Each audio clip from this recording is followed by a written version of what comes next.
Hey, welcome into the weekend update edition of Main Street Sports Today, presented by the Tennessee Orthopedic Alliance of Columbia. I'm Maurice Patton. That's Wade Neely. We're coming to you from the Lee Company Studios. Wade from his home in Pulaski.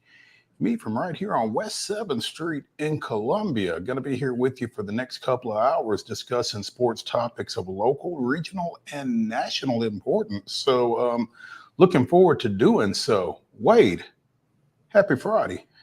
Happy Friday, brother. Good to be with you and good to be with everybody out there. Hopefully everybody is, your items are safely strapped down. It was a windy one last night. It was a rainy one last night, but tonight could be just as treacherous, but we're going to get through it together, and we're going to get through the next couple hours and get everybody hopefully primed up for what should be a fun weekend. Absolutely. Between the raindrops, should be a lot of fun, a lot going on. Going to get you ready for some football, regardless of what level.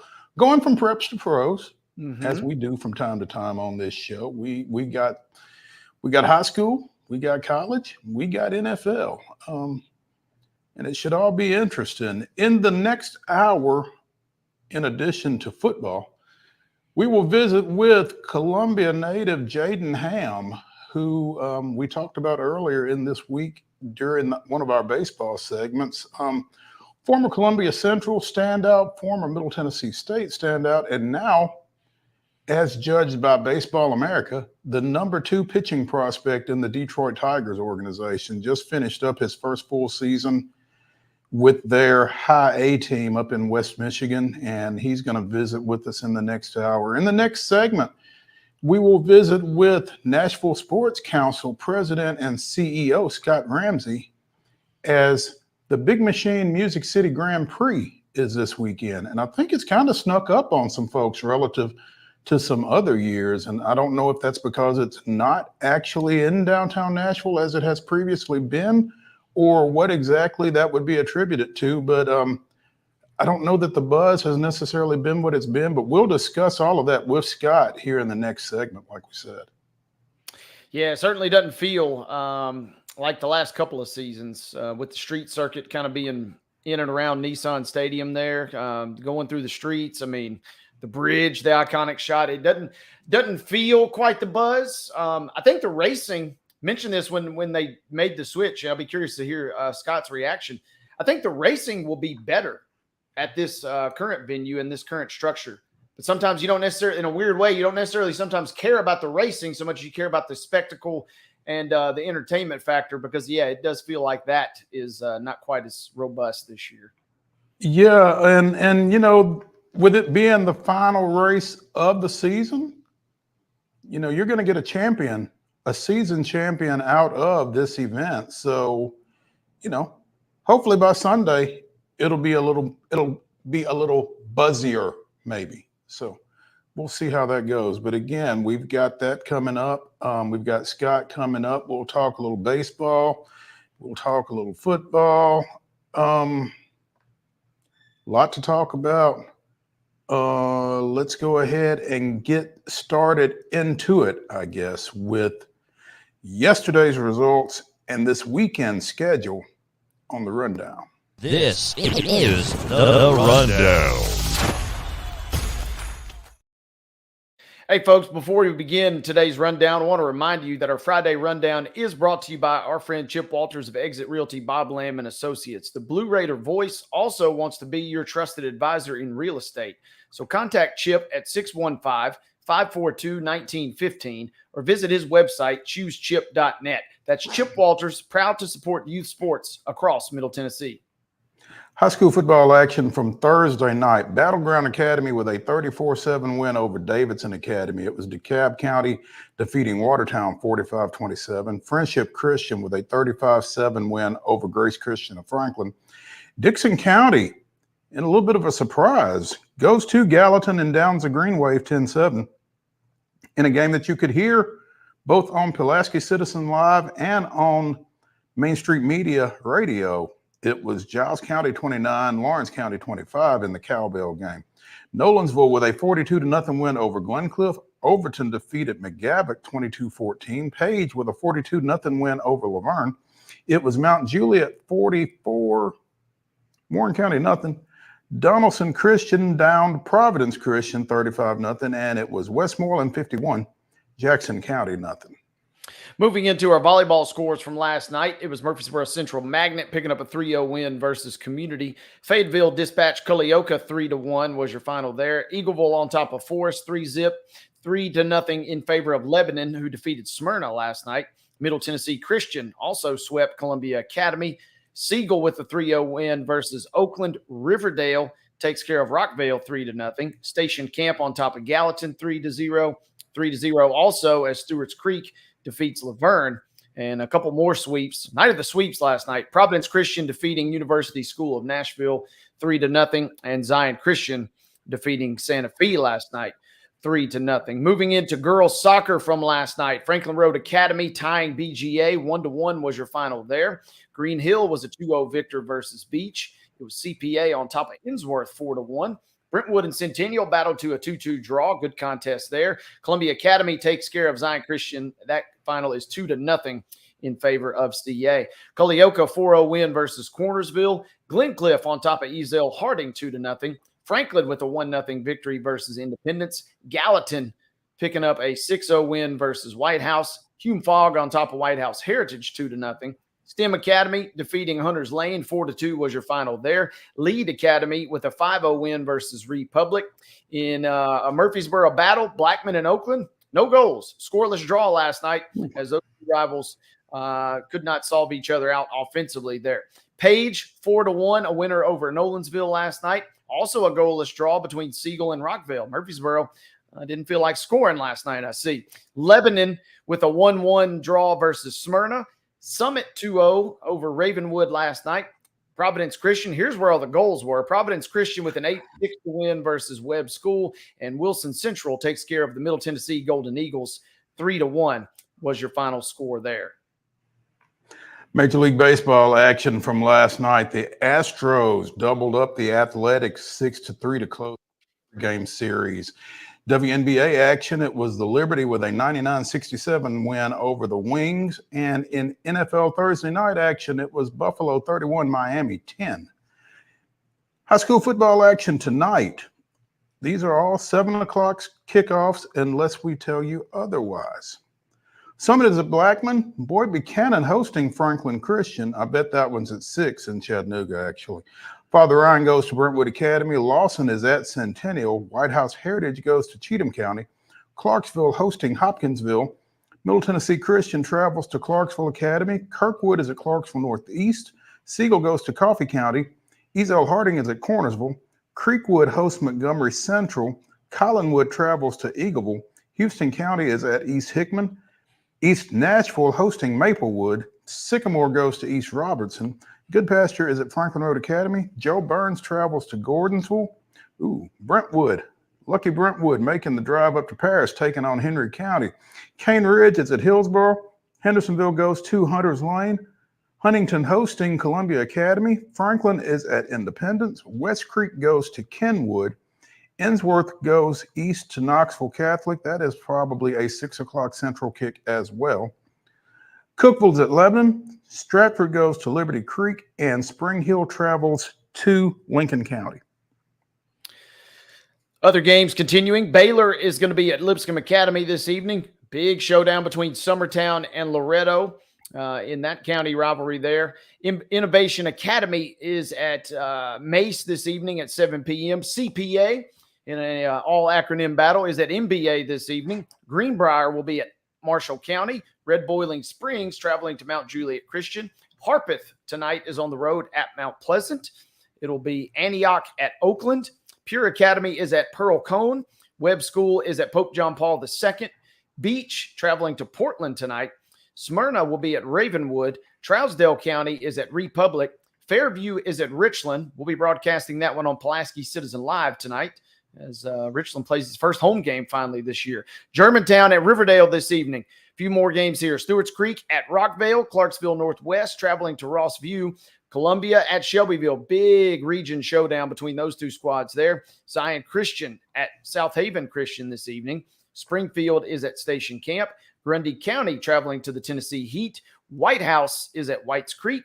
And our final football game for tonight in Middle Tennessee is Green Hill over at Wilson Central.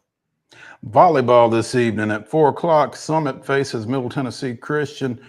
Mount Juliet also faces Siegel at 4 o'clock. At 5, it's Beach and Oakland, Oak Ridge and Riverdale, Summit and Rockvale. Camden Central plays at Santa Fe at 5 this evening. Also, Springfield takes on Siegel. Hoover, Alabama plays Blackman. Creekwood takes on Oakland. Buckhorn of Kentucky plays Rockvale at, those were all 6 o'clock starts. Hoover, Blackman, Creekwood, Oakland, and Buckhorn, Riverdale. Those are all 6 o'clock matches. At 7, Chattanooga Christian faces Blackman. Buckhorn of Kentucky faces Middle Tennessee Christian. David Crockett takes on Riverdale. At 8 o'clock, Rockvale plays Middle Tennessee Christian. Other matches, times and sites undetermined. Wilmington Christian Academy of North Carolina takes on Ezel Harding. Also, Hampton Park Christian of South Carolina faces Ezel Harding. The border battle includes Gallatin, and Ezel Harding, is at Providence Academy. That moves us into Saturday volleyball action. What's better than an 8 a.m. showdown on the hardwood as Greenwood, Kentucky will play Siegel. Again, that matchup gets underway at 8 a.m. At 10 a.m., couple of showdowns. Soddy Daisy versus Blackman. Loretto going to take on Lexington, Alabama. Loretto is also in action at noon. And then following that contest, they'll play Florence, Alabama at noon. And then they're scheduled to play Phil Campbell, Alabama at 1. Border battle continuing for Gallatin. Let's move into girls soccer action. These games kick off tonight. 6:30 p.m. as Kirkwood travels to White House Heritage. Creekwood is at Oneida tonight at 6:50 versus Oneida. We'll see the location there. Could be a neutral site contest. Merrill Hyde is versus Cookeville tonight. That matchup begins at 8:40. Also at 8:40, Henry County is going to take on Fairview this evening. And closing us out tonight will be MLK versus Greenville. Saturday soccer. You got to get up at 9 a.m. if you want to watch North Hardin, Kentucky, who's taking on Rockvale. 10:50 on Saturday morning. It'll be Creekwood versus Granger. 12:40 will be Taylor County, Kentucky versus Fairview. Greenbrier versus Loudon. 2:30 kickoff tomorrow versus Rockvale and Seymour. That moves us into evening affairs. St. Mary's Episcopal versus Martin Luther King. That matchup gets underway at 4:20 tomorrow. 4:30, it'll be BGA at Girls Preparatory School. 5 p.m. showdown as Lakeland Prep will take on West Creek. 6:10 showdowns to cap our Saturday scoreboard. It'll be Creekwood versus Loudon, and Trinity Christian is taking on Merrill Hyde.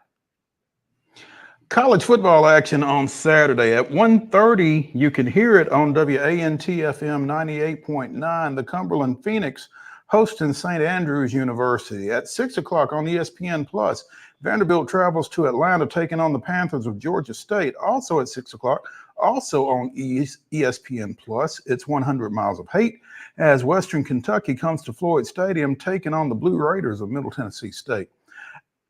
6 o'clock out in Memphis, it's the Southern Heritage Classic. Arkansas Pine Bluff taking on Tennessee State. Also at 6 o'clock on ESPN Plus, Austin P is at Central Arkansas.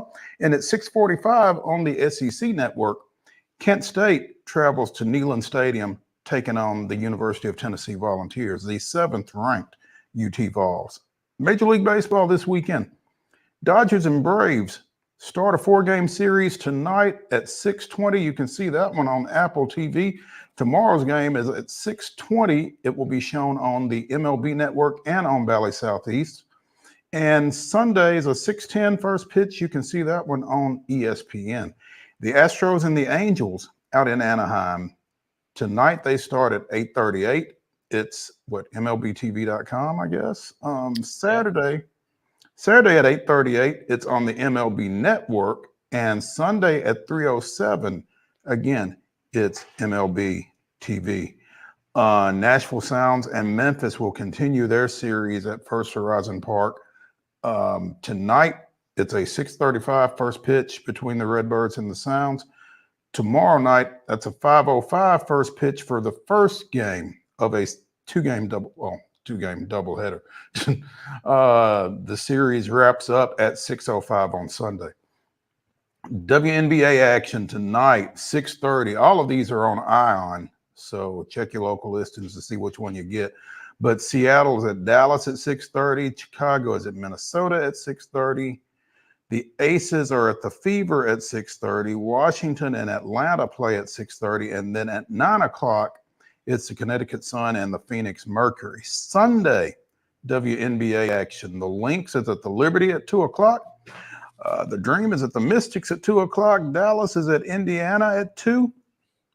At 5 o'clock, you can see it on CBS Sports Network. It is the Connecticut Sun and the Las Vegas Aces. Also at 5, the Sparks are at the Storm and the Mercury is at the Sky. NFL action Sunday, 12 noon, CBS, Jets, Titans, Nissan Stadium.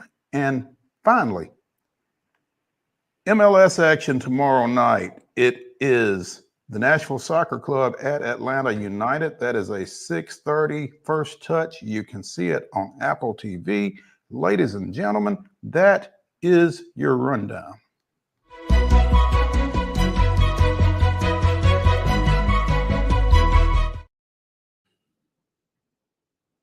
Your top story brought to you as always by Piggly Wiggly and Neely's Mill in Columbia. Be sure and check out their delicious daily deli lunch options available from 11 a.m. to 6 p.m., as well as their hand-cut meats, and everything is cost plus 10% at the cash register.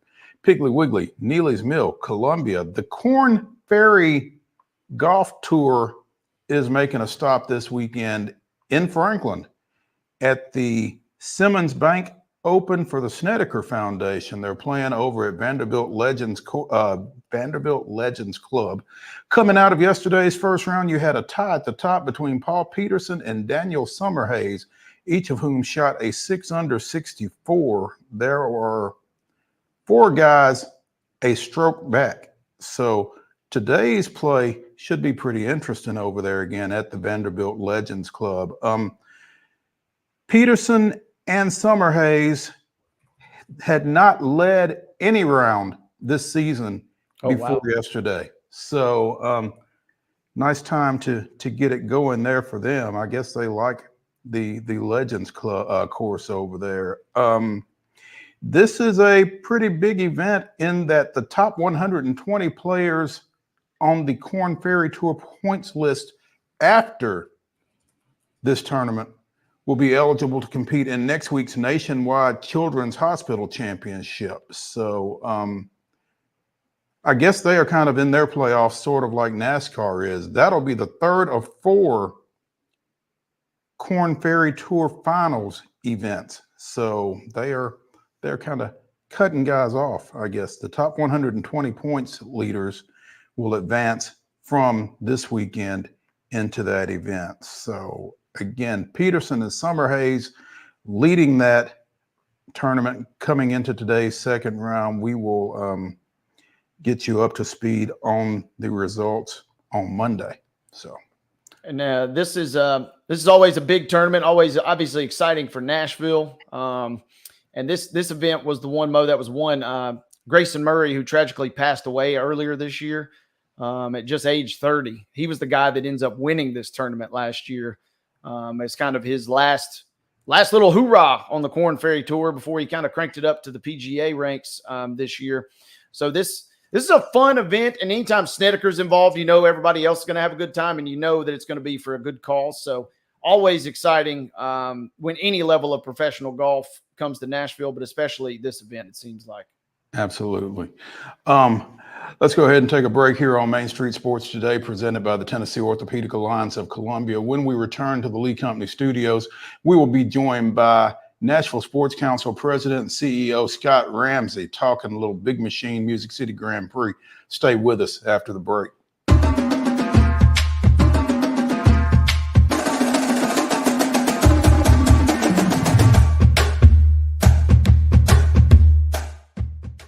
Whether you're an athlete or a weekend warrior, when it comes to your performance, don't settle for anything less than excellence.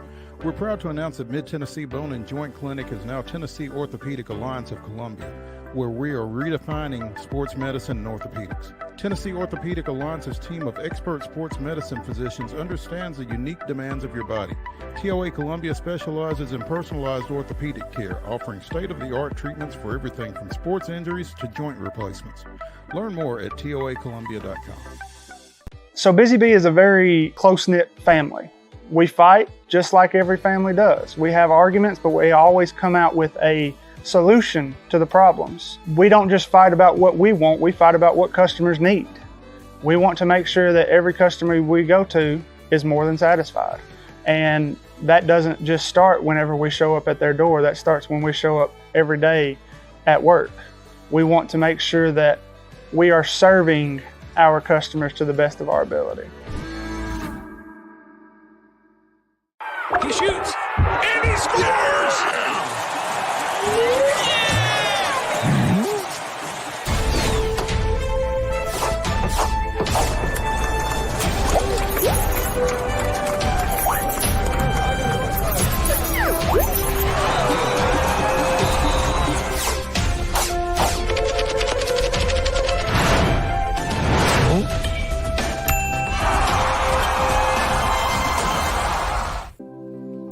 Custom Stone Handler supplies over 600 distributors and suppliers with quality stone products. Along with River Stone, we produce and distribute over 100 building, landscape, and other bulk products. Our goal is to provide quality products, service, and partnerships to ensure our customers' success. We firmly believe that the measure of any person or company is how they treat other people and customers. Give them a call at 931-490-4990 or visit CustomStonehandlers.com. With Lee Company technology, the best handymen are hands-off. Lee Company techs have been using visual findings and other smart technology tools for years to add transparency and virtually take customers along. You see what we see, whether we're in a crawl space or on a roof. With Lee Company, technology helps us help you, no matter what's happening in the world or at your house. We thrive under the lights. A city of performers. Putting on one heck of a show. Headlining night after night. Welcome to Smashville.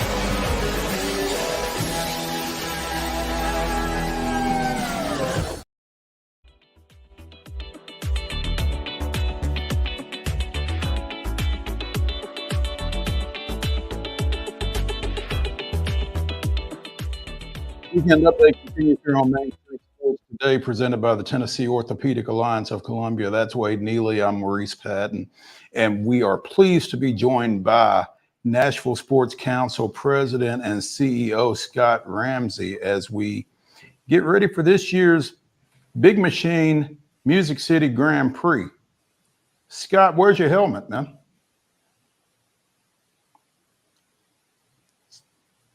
Mark, we can't hear Scott.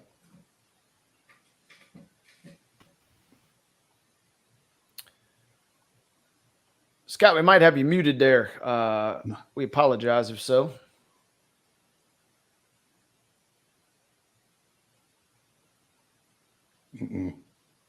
That's not good. He was in the zone too. I wanted you to keep going because he was flying already. Yeah, I was hoping we were going to be able to hear him because he's awfully enthused, as he always is, by the way. Mm-hmm. But yeah, he's. Let's back out. Let's back out Scott and try again. Okay. All right. We're going to back Scott out and try again. The schedule for this weekend's event begins later today with some activities downtown in Nashville as part of Freedom Friday. And then the racing kicks up out at Gladeville on Saturday and Sunday, from what my understanding is. So, again, hopefully we can get Scott back in here and he can get us up to speed on all that is going on this weekend with the Big Machine Music City Grand Prix, part of the IndyCar series that has taken place. There's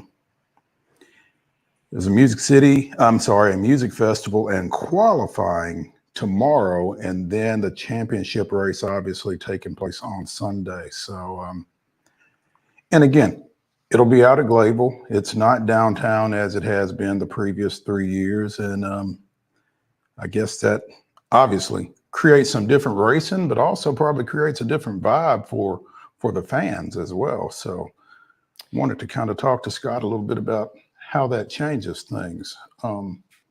We appear to have Scott back with us. Mark, what do you think?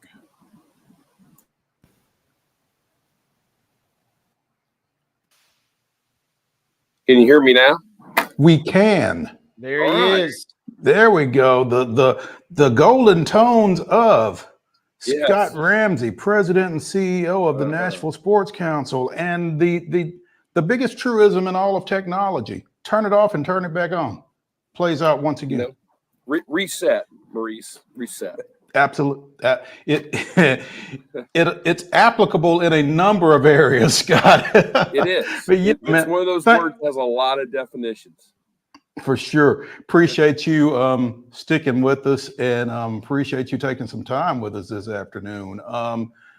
Looks like you are in your office, so you are in Nashville right now, but a lot of what's going to be taking place this weekend will be a little bit further out. Talk about, the change. Obviously, it was kind of necessitated by some things beyond anybody's control, but what do you feel like the impact of racing on an actual racetrack this time around is going to have on the event as a whole?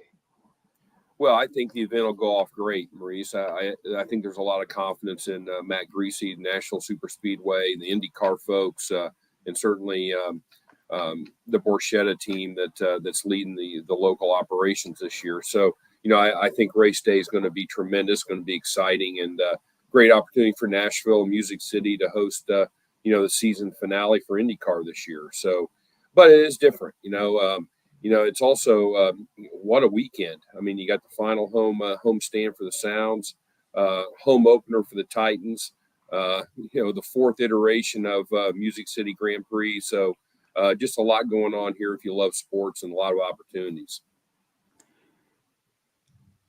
With all of that going on, Scott, again, in your capacity, how much of that will you get to on Sunday? Gonna try. Gonna kind of make some decisions today, see how things go. But certainly going to be trying to pay attention to everything. We're obviously helping them put on the Freedom Friday event on Broadway here. Getting ready to walk down there here in a little bit. We've got a Pit Stop Challenge coming up. Concerts. Brantley Gilbert's going to have an album release party. We've got a stage set up. Vendors everywhere, a little burnout, Music City style on Broadway. So people want to get out and about on Friday afternoon, come down and join it and enjoy the excitement. Yeah, Scott, as you guys make the switch and, make the transition, if you will, to Gladeville, as much as you're comfortable sharing, just kind of walk us through that process, I guess, formally, how we end up from kind of finishing at Nissan Stadium, which was certainly a lot of fun, but now we're at Gladeville, which is also steeped in history as well. Well, I think the easiest answer is just logistics. I mean, you're building a brand new stadium, and all the infrastructure that went along with the race that was using the parking lots where the new stadium's going to be, not just the paddock, but the course itself, the in and out, the parking, the accessibility to downtown. Obviously tried to move it to downtown, but with that just became just a myriad of logistical operations, and some you just couldn't overcome. So it just made it easier to make the event go to a natural racetrack, trying to connect downtown as much as we can with what we're doing here this afternoon, and keeping Nashville engaged. And it's one of those things that comes with a great opportunity. Sometimes comes with some challenges and some changes, and the opportunity being a brand new stadium that will open up a lot of opportunities for us down the road as a city comes with a change of this event to shift out to the super speedway. Also an interesting element of just the racing alone, Scott, having been at the last couple ones at Nissan, it seems like it's kind of in some ways unfortunate with the timing having to move, because you guys, as far as running the race and the logistics, you were tightening the screws every year. The cautions seemed like they were becoming less and less of an issue. It feels like the flow was really solid last season. I was looking forward to this year, but as you said, it seems like the logistics kind of just weren't able to pull it off, which is unfortunate because you guys were making a lot of progress, in my opinion.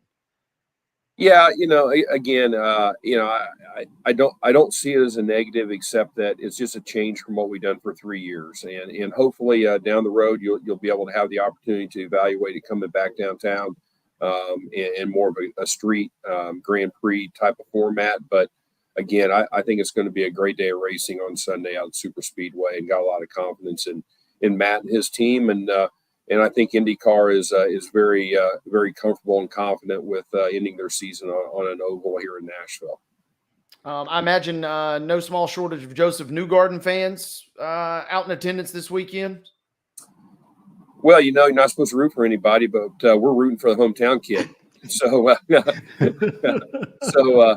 no, what a great representative of Nashville. Obviously, IndyCar champ or Indy 500 champ too, and it's always fun to have a hometown kid that you can follow, and somebody really represents our city really in a positive way. And I've enjoyed, he's kind of ascended to this crazy level of stardom, which is fun to think about a local kid doing that. But, he's interacting with the community still on a high level, whether it's coming out to Titans games or coming out to these other local events. It's not as if he's abandoned Nashville in that regard, for sure, it seems like. Yeah, Maurice can probably speak to this maybe as well as I can from being around for 30 plus years. But, it's kind of, sometimes you kind of pinch yourself sometimes thinking about the people that just live here and call us home now. It used to be, country music stars or a star here or there. But now, sports personalities and celebrities, if you will, of all walks are coming back to Nashville to live.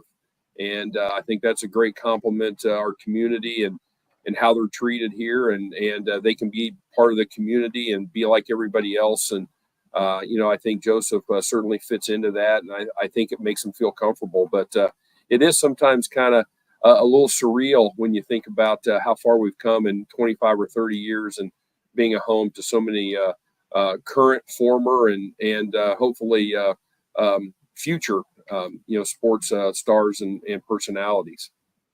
Scott Ramsey, President and CEO of the Nashville Sports Council, joining us here on Main Street Sports today. And Scott, when you said come back to Nashville, it just kind of resonated with me because a lot of them aren't coming back. They're coming too. It blew my mind about this, I guess this time maybe a year or so ago, when I realized Bruce Bochy lives out at the Grove, out in College Grove. I mean, people who have no real reason to be here are here. And it's, as a native, it's a little wild. It is. And I funny one, Maurice, and not to get off the subject here, but the Big Ten football media days this year up in Indianapolis, at my table was Matt Castle, and we got to talking. I said, Matt, where you living now? He goes, Franklin, Tennessee. And I went, excuse me? I go, what brought you to Franklin? I know you played, out west and all that. He goes, we just we visited and we liked it, and we had some friends there and that played in the NFL as well, and decided to pack up the family and move. So there you have it. And it does sometimes seem a little like an out-of-body experience when you talk about your hometown that way.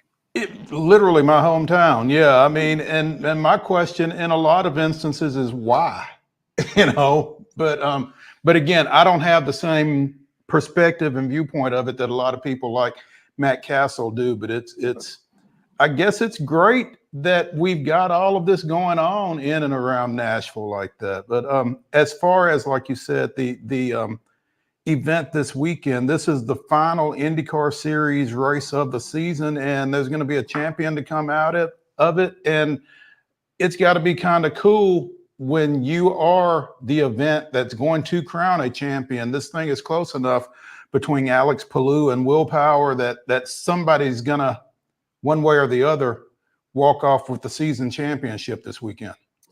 Yeah, again, I kind of view it as a national championship opportunity. There's just not that many opportunities in sports to host either the season finale like we are this weekend with the Grand Prix, or a national championship event. We had the women's Final Four in 2014. Yes, we had the opportunity to host the Stanley Cup because the Preds, got there. But there's just not many opportunities like that The new stadium with the roof on it certainly is going to open up some opportunities for us to do that. Hopefully, with Super Bowls and Final Fours and those kind of things. But this weekend will be another one that, one of the premier sports leagues is going to end their season here in Nashville. And I think that's a great compliment and a real a benefit for anybody that lives here, a chance to see something at the highest level. Scott, going through your calendar, you guys, I would not personally like to look at your personal calendar. That would be a little too overwhelming for me. But just going off the events calendar off your website, we know about the big events, obviously with the marathon that goes on every year, SEC basketball tournament, and then the Music City Bowl. Is there anything else? Should we be on high alert for anything coming down soon? And if you feel comfortable, maybe dropping a hint or two, where should we maybe be anticipating the next big move for you guys? Well, I not to kind of dodge the question, but I think right now our real task as a city is trying to really kind of plan long term. And when you plan long term and when you plan on the events that we're talking about, and just mentioned 3 that we think we're going to really be in the opportunities to host area in the Super Bowl and CFP championship game and men's Final Four. I mean, those are usually 5 to 7 years kind of planning cycles. Well, we don't have the event. We don't have our venue done yet. We don't have all the details ready. The East Bank development around the stadium's not exactly a pinpoint timeline. So you've got a lot of things you still got to kind of piece together in the puzzle to make that final step to be able to host, as well as financially being able to fund and pay for the things that host cities are responsible for. So right now, I think in the next probably 12 to 18 months, you're going to see us really kind of plan. A lot of it's going to be behind the scenes. A lot of it's going to be stuff that's not real pretty, but you've really got to have that stuff done to be successful. Not just hosting it once, but that first time you host it, really setting up so you can get in that rotation. I think we've proved that in every event we've done, not just the Grand Prix we're seeing this weekend, but the marathon's 25 plus years. Our bowl game now is entering its 27th year. We've got the SEC men's tournament coming back all the way through 2035 and anchored in here. So I think we've really taken the position that if we do it right, we set the foundation right, we've got a chance to kind of bring those events back multiple times. And when you're talking about the events that we're getting ready to really start evaluating, you're talking about a long runway cycle, and it's just kind of part of what it is. And I think that's kind of the stage we're at. It's exciting. It's challenging right now. It's a little frustrating. I think when you look at college football, where are we going to go with the bowl game? Where are we going to go with postseason? Well, there's a lot of things that we're waiting on decisions that we can react to as a city that we just don't know yet. So not to kind of not give you an answer, but that is the answer that we're all kind of working on. And it's a lot of people there at the table. You've got governmental leaders, you've got sport leaders, you've got business leaders, and we're just trying to make sure that we're all in lockstep as we move forward. You mentioned college football too. I got to ask, what's the SEC plan for you guys, considering half the SEC is going to be in the college football playoff this year? Where do we go from there? Again, it's, I look back and you think things happen so quickly, and they really do. But, we signed an agreement in 2019, right before COVID, with the SEC and the Big Ten and ESPN and a new tile sponsor. And man, we were really excited about this 6-year contract cycle. And well, we had COVID, we had a cancellation game, we had kind of a COVID game, we had all kinds of realignment happen in the Big Ten SEC. We had a 12-team playoff dumped in the middle of the contract cycle. We had, all kinds of things that happened in a 4 or 5 year period that when we signed these agreements and really put a 6-year plan together wasn't even on the radar. So, to say how it's going to go here this next couple years that we're finishing up the contract cycle, I think it's anybody's guess. I think we in the industry of postseason are trying to take the lead from the commissioners, obviously. Where's the CFP go? Do they stay at 12? Do they grow it? Do they stay on campus? Do they not? Do they go to more campus? Where does Nashville have the opportunity to play in that cycle? They just haven't kind of set those ground rules yet. And, I think it's really going to be up until next year after you get this first year in. see how it went, evaluate it, and then you start looking at 26 and beyond and kind of what postseason looks like. And there's a lot of opinions on that, but I will say I feel more positive being in Nashville, thinking about what our options are going to be, than I do in 9 out of the other 10 cities that are going to be looking at it. So I think we'll be able to make decisions what we think's best for Nashville, and hopefully react and be prepared for seizing an opportunity. Scott Wade said he wouldn't want to see your personal schedule, but I would imagine that as you're balancing the short term and the long term stuff that is going on, you've got one of the more fascinating jobs that there is. Some days it's like every other job, Mo, and some days it's pretty exciting. I guess I've been blessed to be here for 30 years and see kind of where we started from. And for the most part, Maurice, I think you would agree. I don't think we've really left the roots and the foundational aspects of what we've done in sports. I think we've done it the right way. We've had great collaboration. We put on great events. And I think we're building on that success as we go forward. But you're right. You're trying to balance. We have some annual events that we've got to put a lot of attention and keep getting better. SEC basketball tournament welcomes Texas, Oklahoma this year. So another 2 sets of fans and more excitement downtown. Where we want to go is postseason. Our marathon now is back and running, raising over $1 million a day for St. Jude and 25,000 runners. And, I think we are looking at some other events. I mean, what other opportunities are in there? Is there some other sports or other opportunities with maybe the new stadium that we need to kind of be planning for? So, it's certainly a great opportunity for us. And like I said, with football, I think we're a city that's somewhat envious now of our peers. And I think we've got opportunities, and our challenge now is to figure out which ones that we can navigate to the best. Scott Ramsey, President and CEO of the Nashville Sports Council, joining us here on Main Street Sports Today, presented by the Tennessee Orthopedic Alliance of Columbia. Again, the Big Machine Music City Grand Prix taking place this weekend out at the Nashville Super Speedway, racing on Sunday. But you've got Freedom Friday downtown today, so be sure and get out and check out the excitement. And then you've got qualifying tomorrow. Is that right, Scott?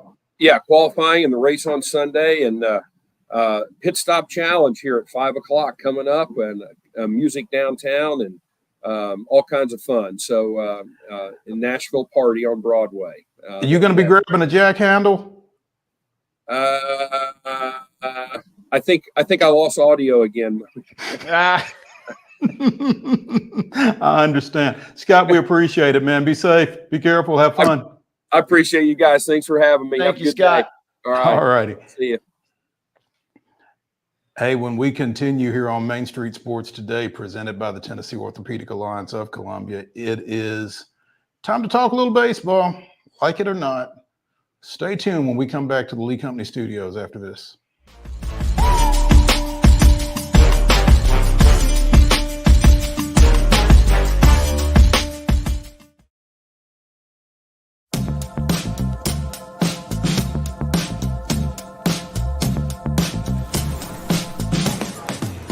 Do you want to be a bad man? Yeah, you do. Do you want to taste sweet salvation underneath the summer moon? Do you need another hand now? Yes, you do.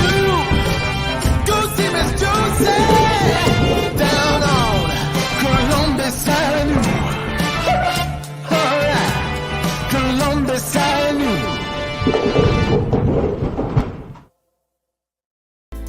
Welcome to JHA Company, your trusted scholastic partner. We continue to serve schools with yearbooks, letter jackets, and graduation regalia. But now we offer so much more. Our school photography division offers high-quality images that capture the spirit and energy of your students and staff. Let us help build your identity, creating a cohesive look that represents your school's values and traditions. Our e-commerce solutions make it easy for schools to manage and sell their branded apparel online.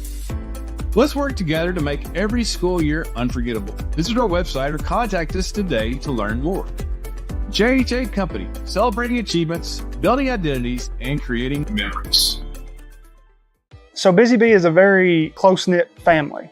We fight just like every family does. We have arguments, but we always come out with a solution to the problems. We don't just fight about what we want, we fight about what customers need. We want to make sure that every customer we go to is more than satisfied.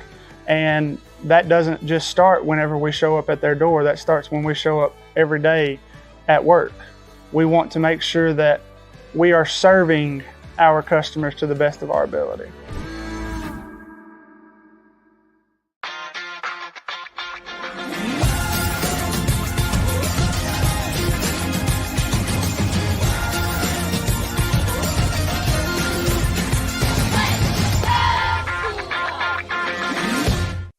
With Lee Company technology, the best handymen are hands-off.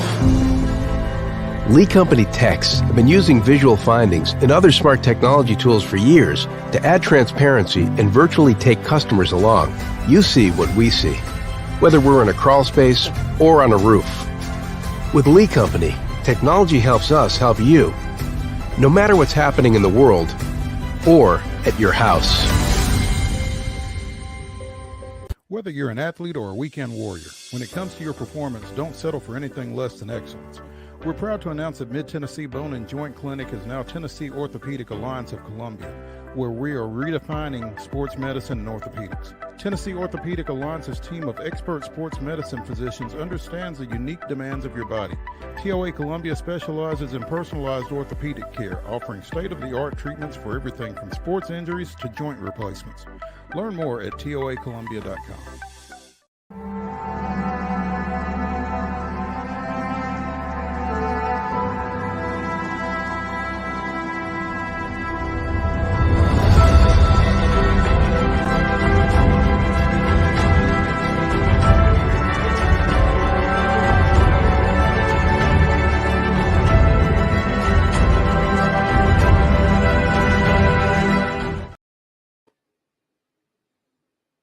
September 13th, 1969, Astros starter Larry Dierker, going for his 20th win, was 1 out away from a no-hitter when Felix Millan breaks up his bid with an infield single. The Braves fail to score, and the 0-0 game goes into extra innings. Dierker and the Astros lead 2-0 when he leaves after 12. But Sonny Jackson singles to lead off the 13th. Nashville's Bob Tillman hits an RBI double. Felipe Alou drives in Tillman, and Bob Aspromonte's bases-loaded walk drives in the game winner as Atlanta rallies for a 3-2 victory. That was this day in Braves history. You pitch 12 innings. You're leading when you leave the game. You're going for your 20th. You've left everything on the field, and the bullpen can't hold it for you. That's a tough way to go out. I wonder if Dierker won 20 games that year. Yeah, and it's only in 1969, but that's a stat, or that's a phrase kind of like that you're used to hearing from like the 1800s or like high school, right? You're not used to that happening in the roughly the modern game quite as much, and so crazy situation. One of Houston and Atlanta played some wild extra inning affairs over the years. Yes, they did. In 1969 and 25 years later as well, for sure. Let's see. 1969, Larry Dierker. Oh, come on now.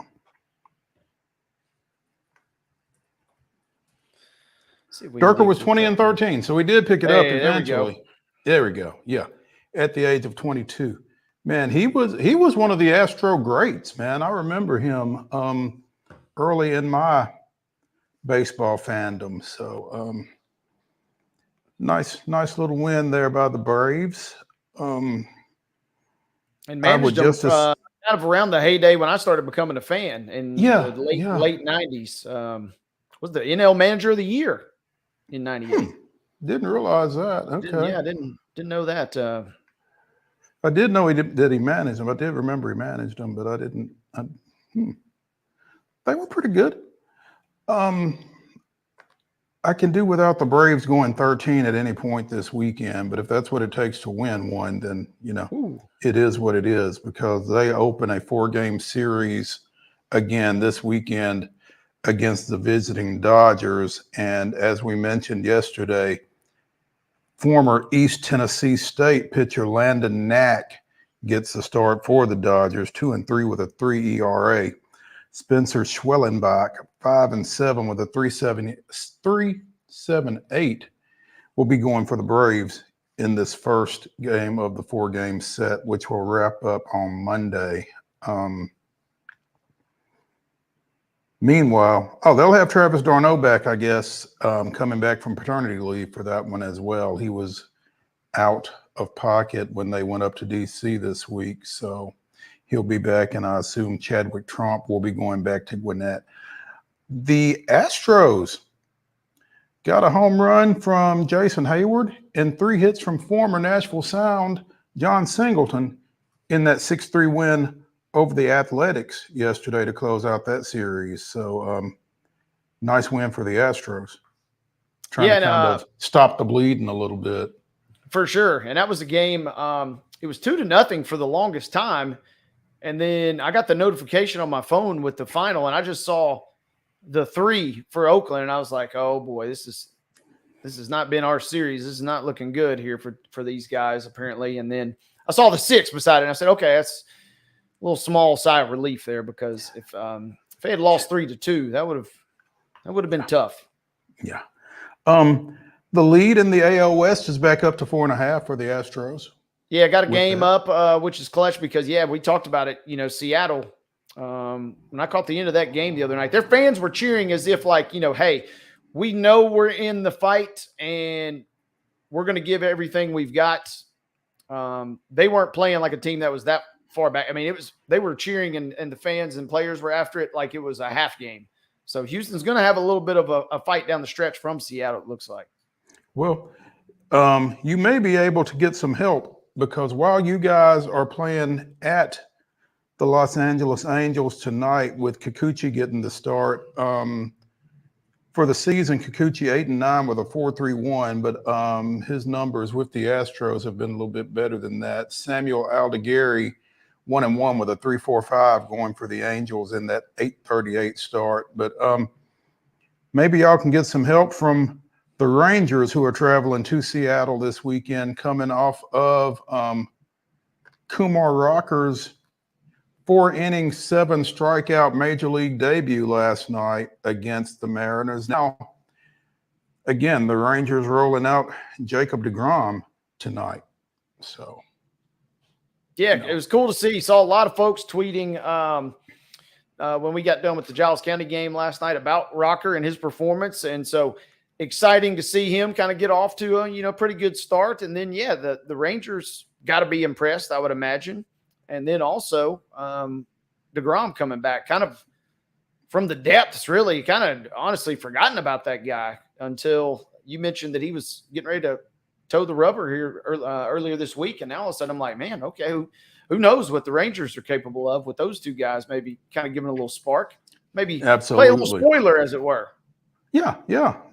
I mean, if you can't win it, you might as well not let anybody win it against you. So, they can do a little damage and maybe help you guys out a little bit. Again, Rocker made 16 minor league appearances, went through some Tommy John, is back, gave up a home run. It was the only run he allowed last night, but again, struck out 7 over 4 innings before hitting his soft pitch limit of right at 75. So, got to be happy for the former Vandy boy there, as his parents were in attendance. And, there was a little bit made of the fact that Tracy Rocker was at the game last night. That's Tennessee Titans defensive line coach, Tracy Rocker. A few folks tweeted it out, and it kind of struck me as a little odd as a parent. I mean, in fact, I tweeted back, your son only makes one major league debut. I just don't understand. I mean, I'm glad Tracy was there, but I just, as in like folks were not happy with the fact he was going to the game. No, it's like it was a big deal that he was. I don't understand. I mean, I don't know what would have kept him from going, short of it happening on a Sunday, maybe. And even at that point, I don't know. I don't. I'm perplexed that it was as big a deal as it was that Tracy Rocker went to see his son's Major League Baseball debut. Yeah, I got obviously no problem with making the trip. If anything, No. If anything, it makes for good clicks, of course, because you get to, two celebs in one story there. So sure, kind of a chance for some cheap engagement farming. Did see this though. This sounds like this is pretty cool. Tron Davenport saying Amy Adams Strunk personally flew Tracy Rocker out to watch him make the debut, which is pretty cool.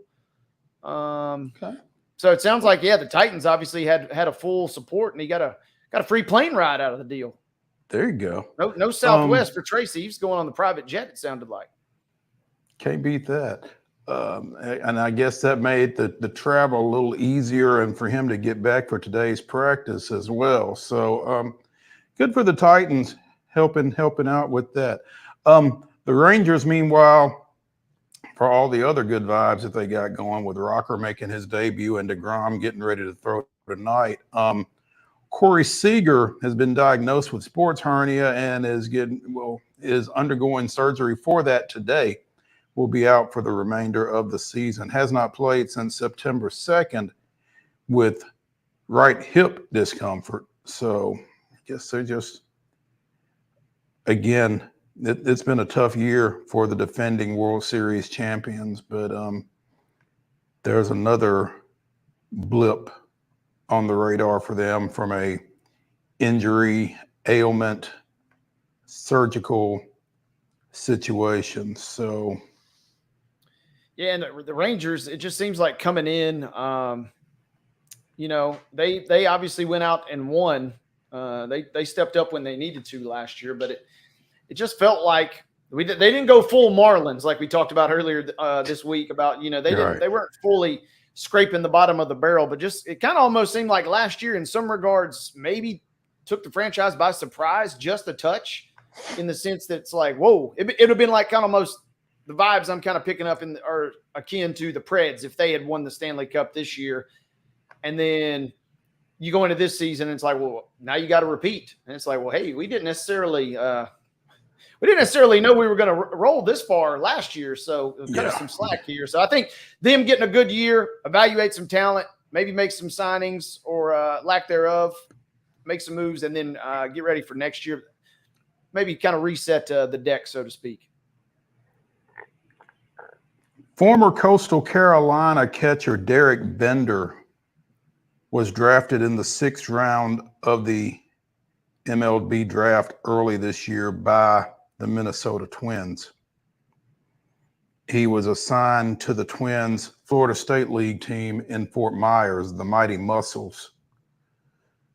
Played 19 games for Fort Myers this summer. The Twins cut Bender earlier this week after it was found that he was telling opposing hitters what pitches were coming during a game that eliminated Fort Myers from playoff contention because he wanted the season to be over. Oh my gosh. Oh. He was ready to go home. Man, this is like a bad skit on like a viral video, right? Like, this just because, hey, I'm ready to get out of here, man, that's tough. And then it's like, well, the one way I can do that is by tipping, tipping the pitches. Oh, they were in playoff contention. They lost 6-0 to Lakeland in that game, with Lakeland scoring 4 runs in the 2nd inning off of Fort Myers pitcher Ross Dunn. It was part of a doubleheader sweep, that loss was, and again eliminated them from the postseason, so that Derek could go home. So how do you go back? I mean, what do you say to your teammates? He was ready to go home. Man, we've talked with Rick Sweet and some other of the Sounds guys, about staying active and keeping everybody engaged. It sounds like the message was not received by Mr. Bender here. Mr. Bender was not engaged. I guess the good thing is he is at home, and he may not have to worry about leaving. Yeah, maybe home a lot longer than he anticipated, right? Yeah. Man. Our number one of the weekend update here on Main Street Sports Today, presented by the Tennessee Orthopedic Alliance of Columbia, has wrapped. When we return to the Lee Company studio for our number two, we'll jump into the grab bag, see what we can pull out. Stay tuned after the break.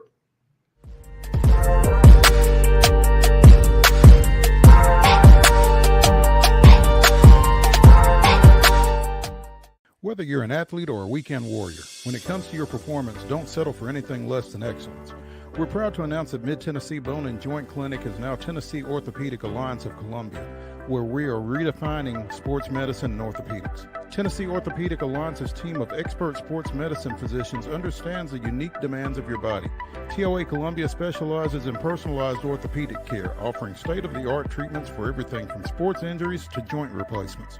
Learn more at toacolumbia.com. With Lee Company technology, the best handymen are hands-off. Lee Company techs have been using visual findings and other smart technology tools for years to add transparency and virtually take customers along. You see what we see, whether we're in a crawl space or on a roof. With Lee Company, technology helps us help you, no matter what's happening in the world or at your house. Jones & Lang Sporting Goods here in Columbia has been outfitting teams, officials, and anybody else from T-ball to college for 50 plus years. Be sure and check them out at 931-388-8060 or online at jonesandlang.com. Jones & Lang Sporting Goods, the look of a winner. Zion Christian Academy, zioneagles.org or 931-388-5731. You can schedule your appointment. Go tour their campus. It is beautiful over there, and you're definitely going to want to see it. Again, it's zioneagles.org. Give them a call, 931-388-5731, and schedule your tour today.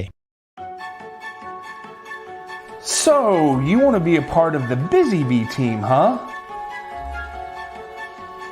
Well, how do you see yourself fitting into the organization? Oh, I get it. You want to be a weather bee.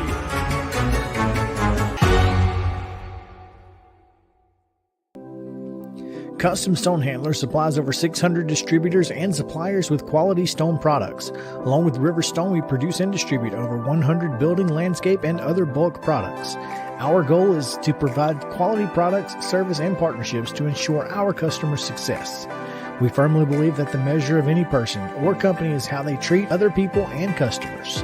Give them a call at 931-490-4990 or visit CustomStonehandlers.com.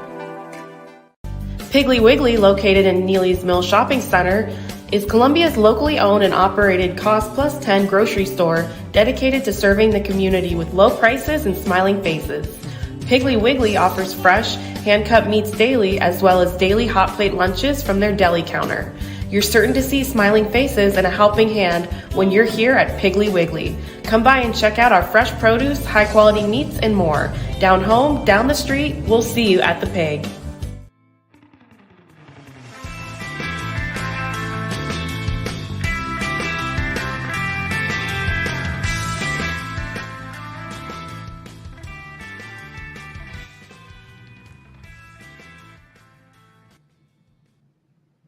Our number two of the weekend update here on Main Street Sports Today, presented by the Tennessee Orthopedic Alliance of Columbia, starts right now. I'm Maurice Patton. That's Wade Neely. News out of South Carolina earlier today.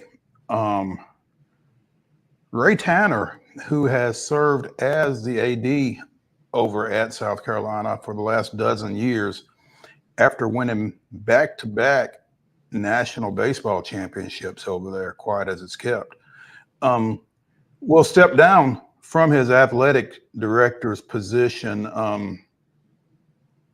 or has told them, y'all need to find somebody else because I'm ready to get out of here.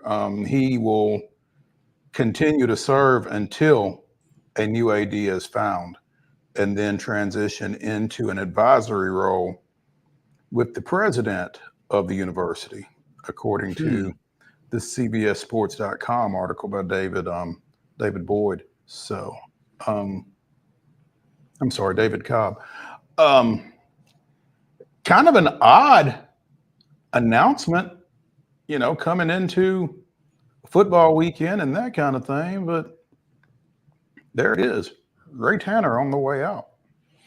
Yeah, very interesting. Kind of unusual timing. And, we wondered, South Carolina is kind of a unique program in a sense, women's basketball absolutely dominating. But when they made that move with their direction with the baseball program, we talked about the ties that Tanner had and with Paul, and the program kind of being, close to, we were at that point, we were wondering how long of a leash does Paul get with Tanner? But it turns out like Tanner's like, well, don't got to worry about my leash because I'm getting ready to tip on out of here. Yeah, there you go. Yeah, he hired Paul Maneri. Baseball, since they won those back-to-back national championships, I thought it was so cool. They won the last College World Series at Rosenblatt and the first one at the new facility in Omaha, and it was really cool. But they've not really threatened that success on the diamond since. Obviously, like you said, they hired Dawn Staley. He hired Dawn Staley. He didn't hire Dawn Staley. She came in 2008. But they have won three women's national championships while he was AD. But he hired Will Muschamp. He hired Shane Beamer. Obviously, Muschamp didn't work out so well, and Beamer, the jury's still out on. They went to the men's Final Four in 2017 with Frank Martin, but then they kind of tailed off. Lamont Parrish, in his second year, got them back to the NCAA tournament. So South Carolina athletics under Tanner have been kind of up and down, I guess. But you mentioned, it's kind of an odd situation over there. I mean, they're one of two flagship universities, I guess, in South Carolina, along with Clemson. They're in a ever-growing and ultra-competitive Southeastern Conference, and so it's going to be a slugfest for them in every sport. Yeah, and Tanner at 66, it kind of, and I have no real bearing in the premises here, but it kind of just feels like Tanner kind of slid in, kind of one of the last maybe. I don't even want to say good old boy, but kind of just like the last, hey, we're going to do solid by you type hires. And with the program, especially with the way that women's basketball continues to dominate, we're seeing a lot of universities. You don't necessarily need that old school, just do right by everybody and take care of the program. You kind of almost need these analytical, almost CFOs and CEOs to come in and just look at it from a business standpoint. And so, taking everybody at their face value here, presumably no ill will by any stretch, but it seems like this is a chance for South Carolina now to maybe adjust their strategy and their alignment as a university where they want to go. I think that's an excellent point. You don't see too many former coaches as athletics directors in this day and time, and the ones that are probably, like Ray Tanner, kind of on their way out, because you are looking probably for someone who has a little bit more of a business marketing background than you are someone with a coaching background per se, or administrative. And so, yeah, that's a good point. To me, South Carolina's kind of just been like that, right? Hey, we've had some great success, and we're going to do it our way. And if we don't have some success, we'll just try somebody else. We'll keep trying until we get it right. Whereas it feels like now with the way the SEC is and with the way that college athletics is trending, I mean, the jig is up kind of in the sense that these are small corporations that need to be managed as such. And if you're not managing it properly, or that's not your strategy, this is a chance now. It would not shock me if South Carolina goes out and hires just some random kind of obscure person that has a much more business-minded approach, development approach, and go from there. But yeah, happy trails to Ray Tanner, because it seems like he had a lot of fun and has done a lot of good things during that stint that he has been there. Absolutely. We talked yesterday about the PAC-X getting commitments from 4 institutions to join Oregon State and Washington State for the 26-27 school year. Boise State, San Diego State, Colorado State, and who was the 4th one? Oh, Fresno State are set to join that conference. As we mentioned, they probably need to get 2 more. There is an NCAA minimum of 8 institutions required for that conference to maintain its status.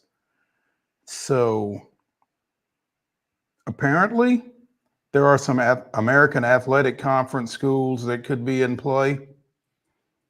Texas San Antonio, Rice, North Texas, Memphis. Memphis to the Pac-12. Man, that would, for Memphis, a school it feels like the Big 12 potentially over the years has been there right for the taking. This is a program that is ready to take itself to the next level and just has not been able to kind of get it in for some reason in that regard. So as wild as it sounds from a reputation standpoint and a prestige standpoint, that would be interesting to watch, because they have done a lot of great things with a number of programs there. They have. I just, for the same reason that Nashville and Memphis in the Pacific Coast League in minor league baseball always sounded odd. I just don't know that.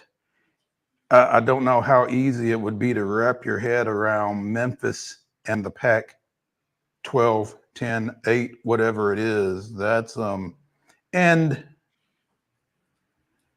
I know that FedEx is kind of propping them up a little bit with some NIL and that kind of thing, but just the finances of playing in such a far-flung conference. I know geography doesn't mean anything anymore in these conference realignments, but you are a institution in the Central Time Zone playing in an institution that is Pacific Time Zone based, and everything that goes with that. It just strikes me as a stretch, no pun intended. Yeah, and I mean, I guess the other way to look at it, maybe this is, I guess it's, if this is coming from someone perhaps within Memphis that's maybe, kind of leaking this out there a little bit. I mean, maybe this is a leak it out to the Pac-12, and then, maybe hope that the Big 12 comes calling, or, whatever, insert other power conference here, ACC comes calling. Maybe this is, a chance to kind of at least have your name mentioned at the big boy table and decide ultimately what seat you want to take at said table. Wade, I don't know if you saw it or not, but South Alabama 87, Northwestern State 10 in Thursday night football last night. Didn't see that, the game itself or the score in particular, but I did see quite a few tweets last night asking about 100 points and, when the last time 100 points was kind of in play. And I didn't really put 2 and 2 together during the end of our broadcast there, because South Alabama is not one that, really thinking, but then when Northwestern State you've got a shot at least maybe to put it up there. Did we go to the running clock? Do we know? Do you have that information? They went to a 6-minute fourth quarter, apparently. I am trying to get the deets, and my computer is fighting against me in doing so. Because if you're going to put up that many points, I mean, trying to think who was they were sitting at like they had 70 at halftime a couple weeks ago, and they slashed it pretty quick. Well, I think South Alabama had 77 in the third quarter, and the question was whether or not they were going to get to 100. But yeah, again, 87-10 was the final. They shortened the fourth quarter to 6 minutes. South Alabama pulled its starters early in the third. Yeah. Northwestern State lost 62-28 to Tulsa in the opening week. Lost to Prairie View 37-31 this past weekend. And that was South Alabama's first win. They had lost to North Texas and Ohio to open the season. But 87-10, the final down in Mobile. The most points scored by an FBS team since 91, when Fresno State beat New Mexico State 94-17. Woo-wee. And yeah, things started badly for Northwestern State. They went 3 and out on their opening offensive possession, punted, and gave up a 62-yard punt return. So, yeah, I'm finally got the box score pulled up, or at least the score line. Yeah, 24-10 at the end of the first quarter, and then South Alabama said, "All right, that's enough. Number one, you ain't scoring, and we're finna run it up." 87-10. I failed to realize Major Applewhite was the coach, so Major Applewhite is taking out some frustration. Texas is already back, Major. We don't need you running up the score at South Alabama just to further drive it home. People remember stuff like that, though, and I would say South Alabama kind of needs to be on their P's and Q's, because at some point that kind of thing comes back around. So, for sure, and I mean, yeah, think about that, right? Working in small college athletics, you know, it happens a little bit like this, but say you're the softball coach or the women's basketball coach or men's basketball coach, and you're trying to get a game, and you may have your best bud at Northwestern State. You're ready to sign the deal. You're ready to have the contract signed. And then the two ADs, Northwestern State AD says, you know what, we're done. We're not playing these guys anymore. Right. And then you got to go back to Major Applewhite and say, thanks a lot. You just cost me an easy win on my basketball team or my softball gridiron because you had to run the score up on everybody. So they think I'm going to. Yeah. Last night on Thursday Night Football, Buffalo 31, Miami 10. James Cook rushes for a couple of scores and catches a pass for one. But obviously the big news coming out of that was Tua Tagovailoa concussed again. Interestingly enough, it was on a tackle by DeMar Hamlin, but nothing wrong with the tackle, just the two of them kind of coming together on that particular play. But they are saying it could be 8 to 12 weeks before a return for the Dolphins quarterback, if at all, because obviously with his history, a number of folks are saying, dude, take it to the house. Yeah, but this is tough. It's and watching it in real time on the field, it was really rough. But again, the name that comes up, just like it came up with the Packers and Jordan Love's injury, Ryan Tannehill is out there. And the conjecture is a little bit more interesting here, since he began his career in Miami before coming to Tennessee. And he's out there. That's an offense that looks a little bit like the Tennessee offense that he ran here. And they've got to do something, I would think the Dolphins do, because I think the only other quarterback on their roster is Skylar Thompson. Ex-Jets backup Tim Boyle is on the practice squad, but Skylar Thompson is the only other quarterback on the active roster for the Dolphins, who obviously have AFC East title hopes. Yeah, that's the thing, right? Is kind of like with the Packers, but I think even more so the Dolphins. They kind of fancy their chances, and they exited the playoffs a little quicker than they wanted to last year, it feels like. But so much, I said it on the show yesterday, so much of that team hinges around them getting off to a fast start and Tua playing well. And if he is out any significant amount of time, I don't know that you're going to bring in anybody that can run that offense even remotely as efficiently as him. It would be wild, though. It would be wild if, the Titans play the Jets this week, and then next week you got the Packers with Malik Willis coming in, and then the following week you go to Miami, I believe, for Monday Night Football. So you could have Willis and Tannehill in back-to-back weeks. The entire Titans quarterback room could be on display. And it's going to be crazy because the Bills, the interesting part is the Jets have title hopes. The Bills have title hopes. The Dolphins have title hopes. That division ain't big enough for everybody. And right, they seem like they are potentially a little more desperate, but I don't necessarily know who you could bring in. I'm reading an article in Sporting News. Josh Dobbs is potentially, his name is perpetually thrown out there as any quarterback solution. CJ Beathard. They're going to have to. Jimmy G even is mentioned, who's currently the Rams backup. But it just feels like the Dolphins ownership brass and coaching staff, they want to still pursue this season. And man, they're going to have to make a move quick because that is a tough deal for Tua. And what you said with the number of concussions, there's even one or two that, that were not ever fully diagnosed that a lot of folks speculate occurred. So, man, he could be out just that amount. And like you said, that's if he even still wants to continue to play. And if he decides not to return to play, I certainly could not and will not blame him. Not at all. Not at all. Again, the Titans home opener Sunday, 12 noon against the Jets.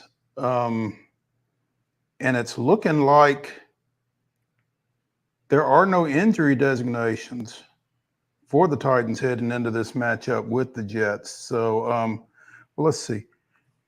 Cornerback DJ Reed and defensive lineman Michael Clemens are listed as questionable.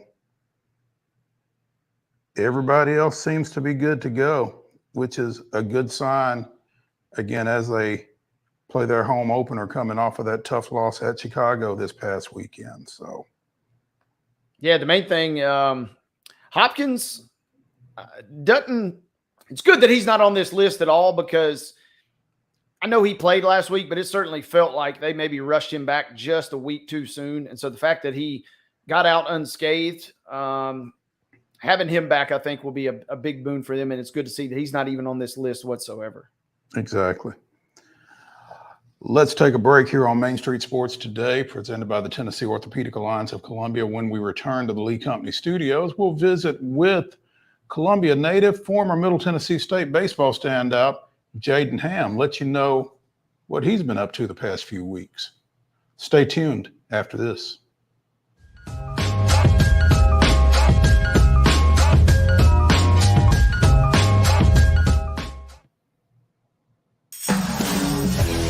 We thrive under the lights. A city of performers, putting on one heck of a show. Headlining night after night. Welcome to Smashville.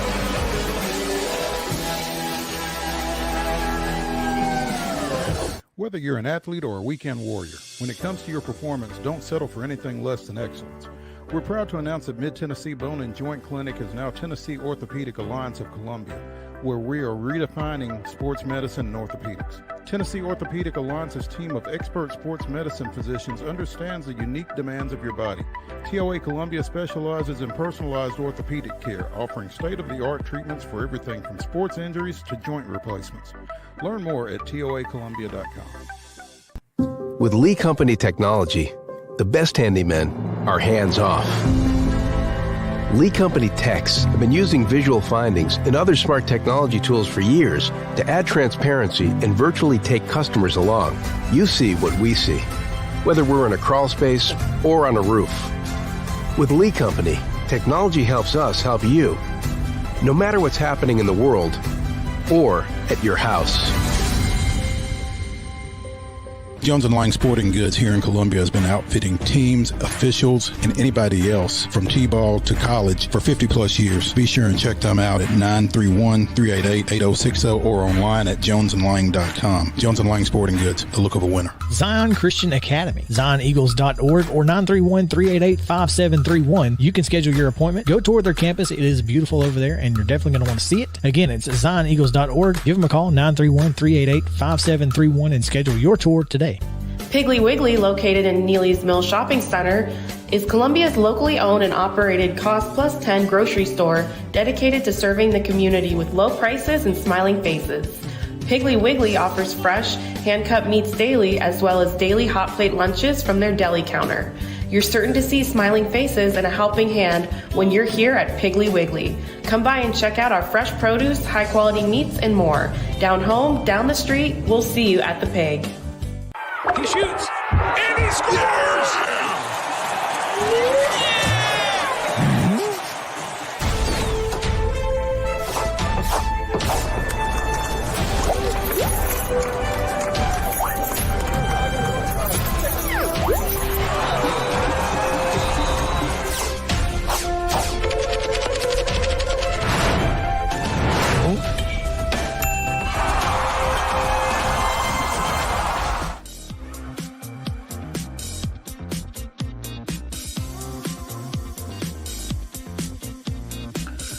Welcome back to the Weekend Update edition of Main Street Sports Today, presented by the Tennessee Orthopedic Alliance of Columbia. I'm Maurice Patton, along with Wade Neely, and we are anxiously awaiting the arrival of JADEN HAMM, who just completed his first full professional baseball season in the Detroit Tigers organization and obviously turned some heads in the process.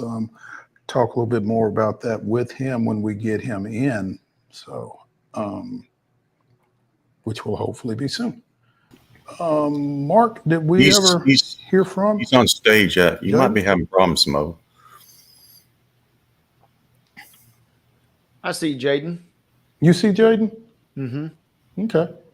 All right. Well, as long as you see JADEN, I don't see JADEN, but I didn't see our ads during the last break either, so I don't know. Maybe there's something going on my end. Is JADEN in then? Yes. Yep, JADEN, you got us? I think I'm in. Yeah, I can see both of y'all. He's got us. Maybe we'll get Mo to back out and come back in and restart. Yeah, go ahead and get it started. I'll do exactly that. A little reboot never hurt. JADEN, first of all, thank you for taking some time out of your day to join us. And I mean, first question is, full 2024 season kind of wrapped up. Was it everything you wanted? Was there still a little juice you wanted to squeeze? Kind of give us the breakdown of how the year went in your mind. Absolutely. I mean, I think for me, I mean, it was everything that I wanted for sure.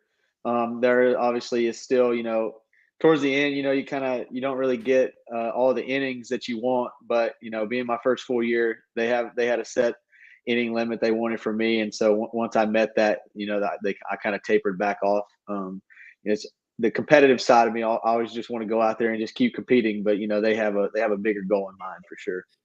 Yeah. So, I mean, what is it like knowing that, you're kind of up against a limit, and is it kind of like I'm visualizing, it's like a calendar of impending doom, and you kind of, as the season is going on, you're seeing yourself getting closer and closer to that limit, and then kind of walk us through your mental headspace as you get closer and closer to that mark. Yeah. I mean, you really can't, with it being 6 days a week, you don't really have time because whether you're starting or you're preparing for a start, you don't really have time to think about the next week. So as the weeks kind of added on and on and on, I didn't really think about it until the last week. I was like, wow, we're here. And so it was kind of like, you know, the end came quick. You know, we were in a playoff push up until the last week. So everybody was kind of just trying to do their thing and stay prepared as much as we could. And when you said you're a competitor, everybody knows that. You know that. How much of a fight did you really try and maybe put up to angle for a few more innings in that whole deal? I tried a little bit there towards the end, but you know, their response was, you know, we want you available if we do make the playoffs. And so once they told me that, there's really not much else I could say. I understand. Mo, you back in? I think I am. Can y'all hear me? Yes, sir. Awesome. Absolutely. Hey, Jaden, we appreciate you taking some time, man. Apologize for my issues over here, but you know, relative to what you expected coming into this season, what was this season for you? I mean, I think it was a big stepping stone for me is to really show kind of what I've always known about myself, and the fact that, you know, I am better than some of the numbers in college showed. And so I think this year, just being able to go out there and compete and to kind of have the season that I did, you know, really shows the amount of growth that I'd had throughout the season. And, you know, just being able to understand, you know, different things that helped me get better, you know, and it's only gonna get better from here. What were you most pleased with over the course of the season? I mean, I think, you know, the number one thing for me is the fact that I didn't miss a single start. You know, staying healthy throughout my whole first entire pro season. That's a big one, especially because you go from playing 56 to 60 games in college to, you know, 130. You're playing 6 games a week every week, and so, you know, between bullpens and outings and stuff like that, just staying healthy throughout the year was, you know, a big achievement for me. And then I think just the overall, just being able to put up the numbers, you know, the ERA being very respectable, and then the strikeout numbers being above 100 in less than 100 innings. So, you know, that was really, like, personally, I was really excited about that. Finished the year 5-4 with a 2.64 ERA and 24 appearances, 23 of those starts. Again, 122 strikeouts, 31 walks in 99 innings. So, as you said, 100 plus strikeouts in less than 100 innings, and basically a 4-to-1 strikeout to walk ratio. Relative to what you did over at MTSU, what does that strikeout to walk number look like? I mean, did you have you improved your command a little bit, or what do you attribute those numbers to?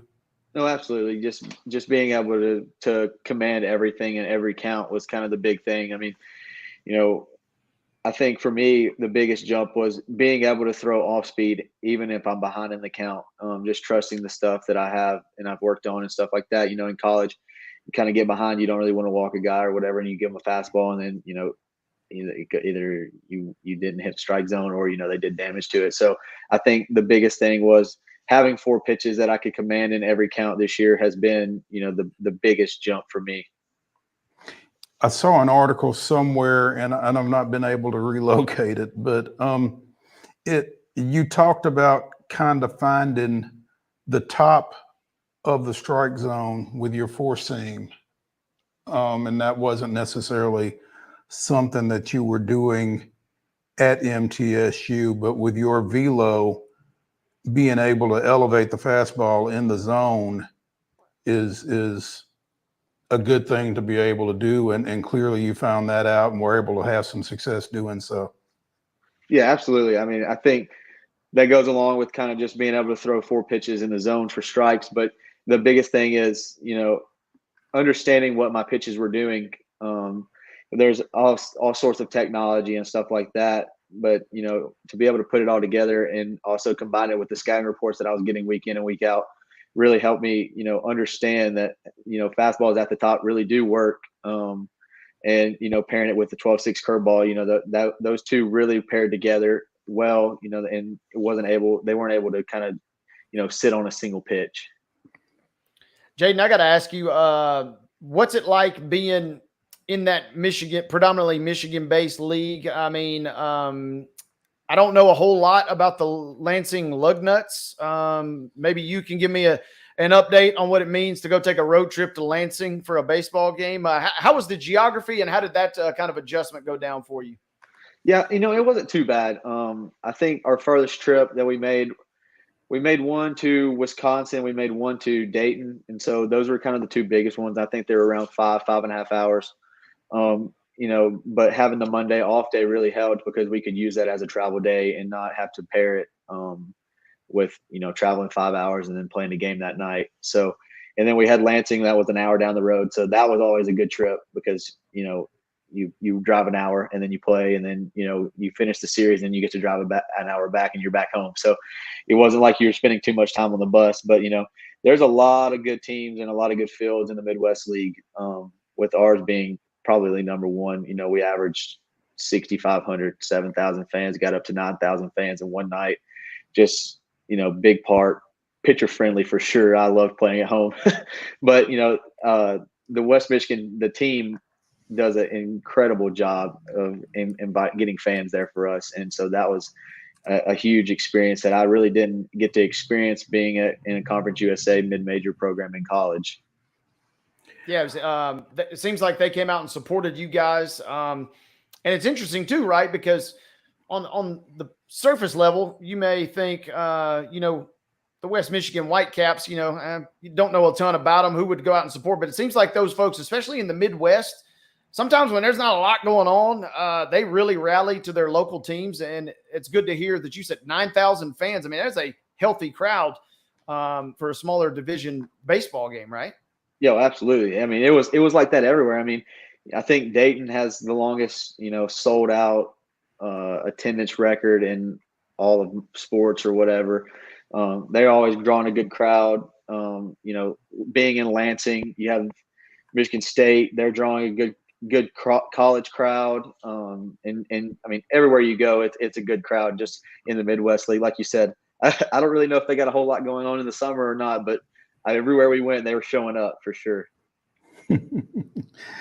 JADEN HAMM, former MTSU standout, former Columbia Central standout, joining us here on Main Street Sports today, presented by the Tennessee Orthopedic Alliance of Columbia. JADEN, Baseball America put out its most recent top 100 prospects here not too long ago. I believe you were 95th overall, and among the Detroit Tigers minor leaguers, you were the number 2 pitching prospect behind Jackson Jobe.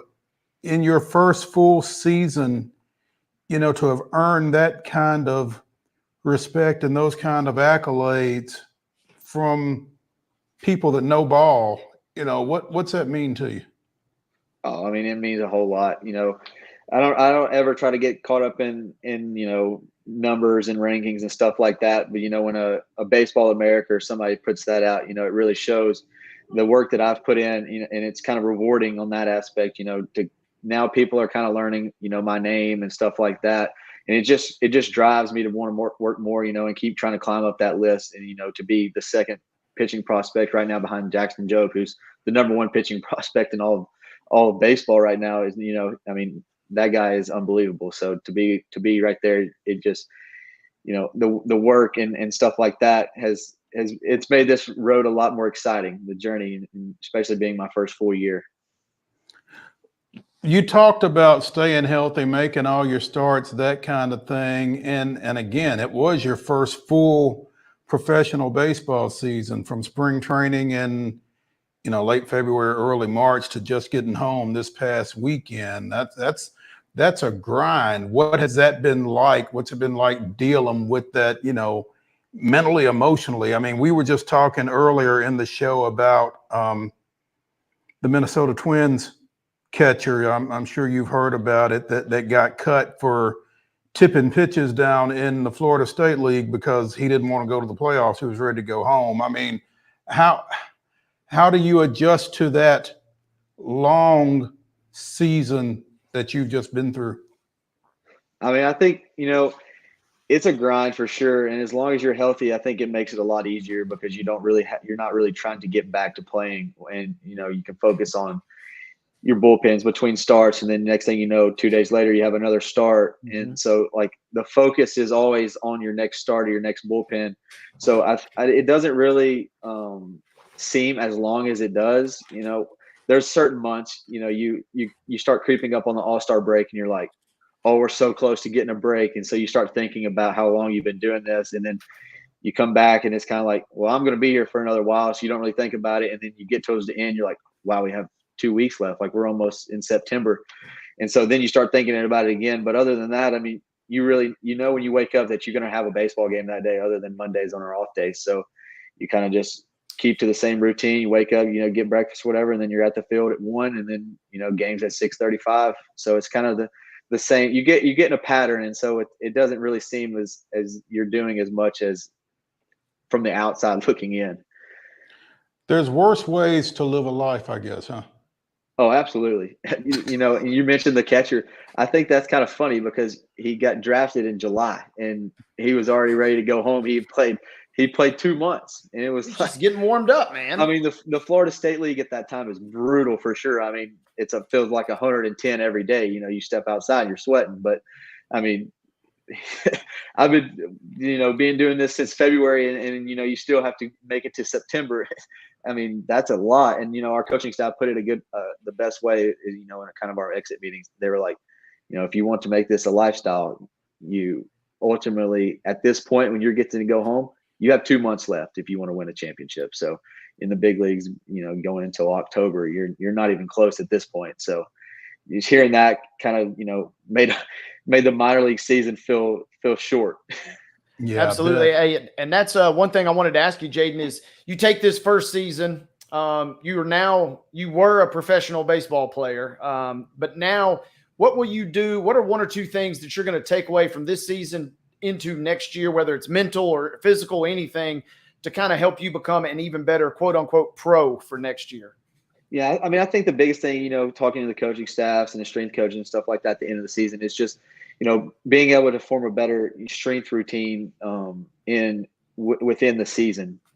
Off season, it's easy. You don't have to worry about playing and stuff like that. You can go to the gym, get your throwing in. But I think the biggest thing for me, to ultimately be better than I was this year was, refine a couple of the off-speed pitches on the baseball side of it. But then, on the other side, just being able to find something in season strength-wise so that I don't have the fluctuation in velos and don't have to try to worry about trying to get that back, and don't have to take away from crafting my off speed and arsenal and stuff like that to try to chase velo during the season. And so I think that just comes with strength. And like I tell a lot of people, being the first full year, it's kind of like your freshman year of college. You go from playing 30 high school games to playing fall ball to playing a whole season in freshman year of college. And so you have that freshman little slump. And so that's what I kind of related it to this year. It didn't hit me until the end of July, August. So I made it a good amount of the season without having to try to chase velo, but, and then ultimately got it back just trying to rest up and stuff like that. But I think that's the biggest thing for me next year is just to stay strong throughout the entire season. That way I can, stay focused on the on-field stuff. Absolutely.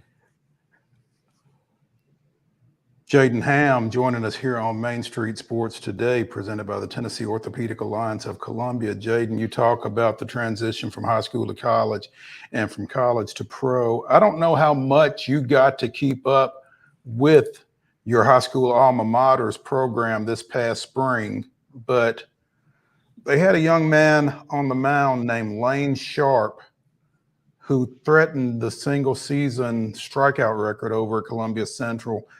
And I'm not sure how many he finished with, but one of the keys to his success, according to first-year coach Devin Simler, was, quote, he worked with JADEN HAMM all fall.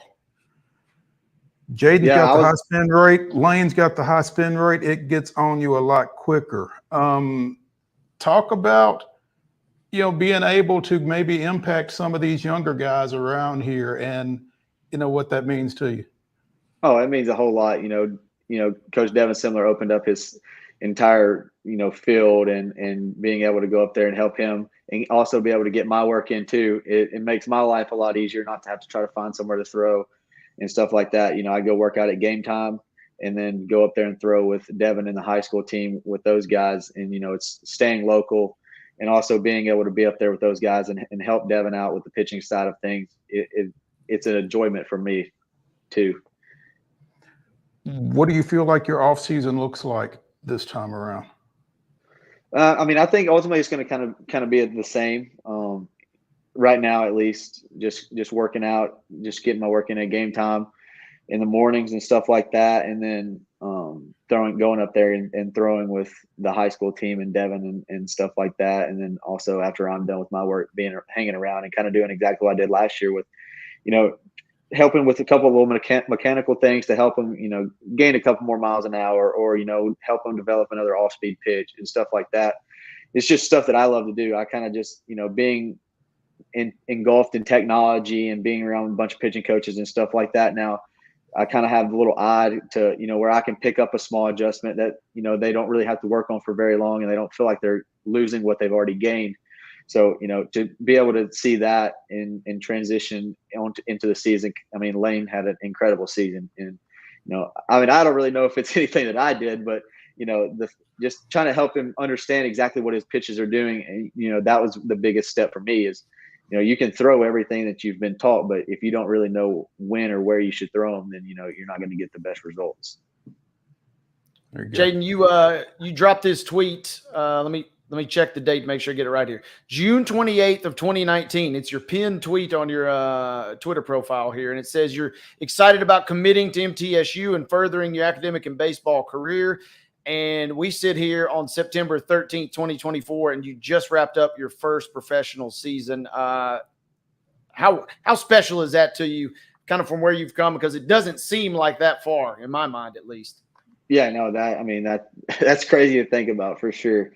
It's, you don't really, the off season is kind of the time that you get to sit back and reflect and stuff like that, and I think just being able to keep having connections like up there with my high school, to be able to go to MTSU and throw bullpens, and I mean, last year was awesome because all the guys that I'd played with were still there after my first, half of this, not even half of the season after being drafted, but, to be able there and can continue to have relationships with those guys. I don't regret the path that I've taken a single bit, being able to go to MTSU and, all the guys that have helped me in my life, Coach Pick or any of my travel coaches and stuff like that, when they told me going into college was, you don't want to go to a program where you're going to just sit. You have to be able to develop. And, and that was the biggest thing that I've ever taken away from any of those coaches like that. And, it's paid off looking back. And it's like being able to go to MTSU and get a couple innings freshman year, and then being, a guy in the rotation my sophomore year and just continue to develop, there's no telling where I would be or, anything like that if it wasn't for, somebody telling me, hey, go where you can play. You're not chasing SEC programs or anything like that. Just go where you can develop. And here I am. And so it's been an awesome run so far. Love it. Just getting started. Jaden Hamm, right. Former Columbia Central, former MTSU standout, joining us here on Main Street Sports today. Jaden, we appreciate you taking some time with us, and look forward to seeing where this goes, man. But we appreciate you.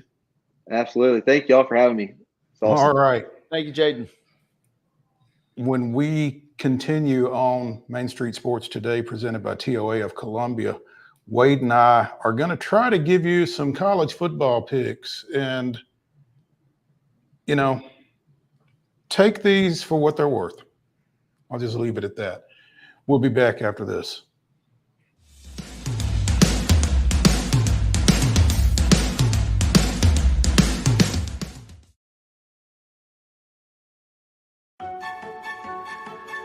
So, you want to be a part of the Busy Bee team, huh?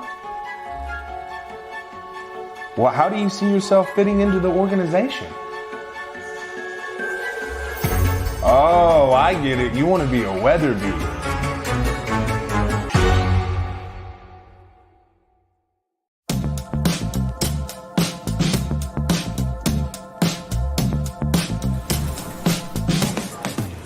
Do you want to be a bad man? Yes, you do. Do you want to taste sweet salvation underneath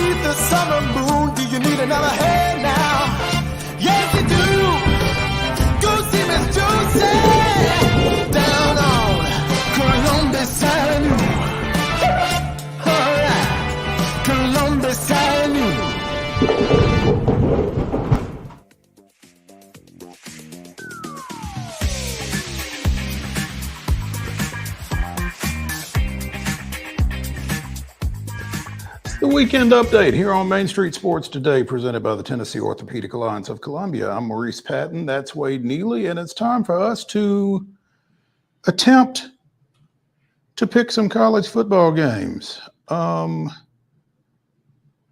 say attempt because the results have not been great to this point, Wade. I mean, is that fair to say? Tough sledding. A couple teams have let us down. A couple of teams have let us down. You are correct about that. Let's see. Wade, I've got us each going 3-7 last week. I had you picking Memphis. Oh, Memphis did not cover. Memphis did. I picked Troy, I thought. You're right. You did pick Troy. Okay, so you but Tulane covered at -9.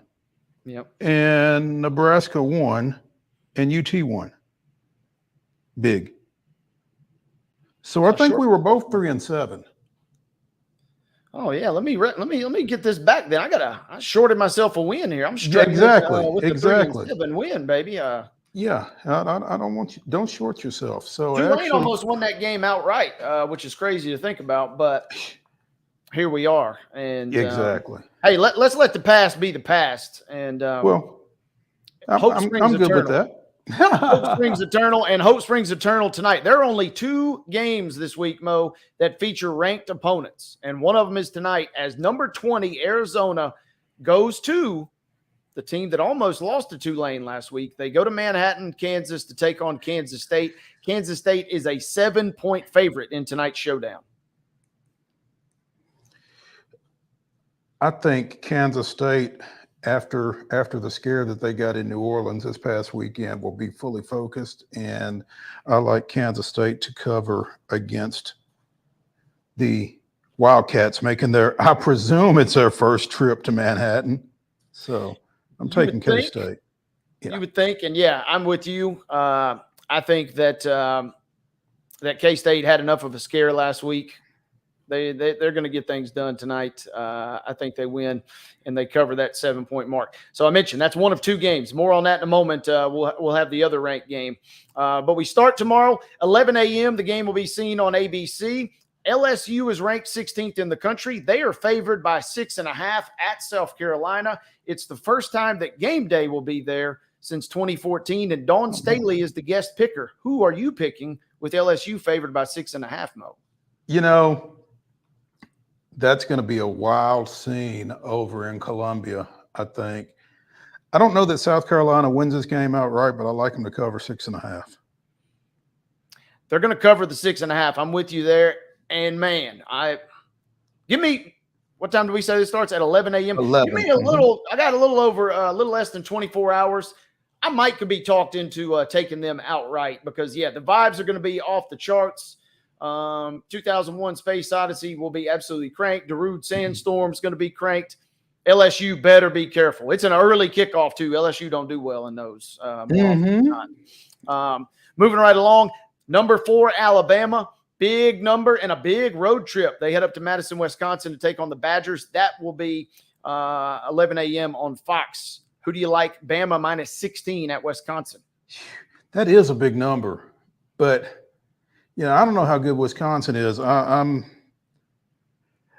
going to give DeBoer a shot right here. I'm taking Alabama in this one.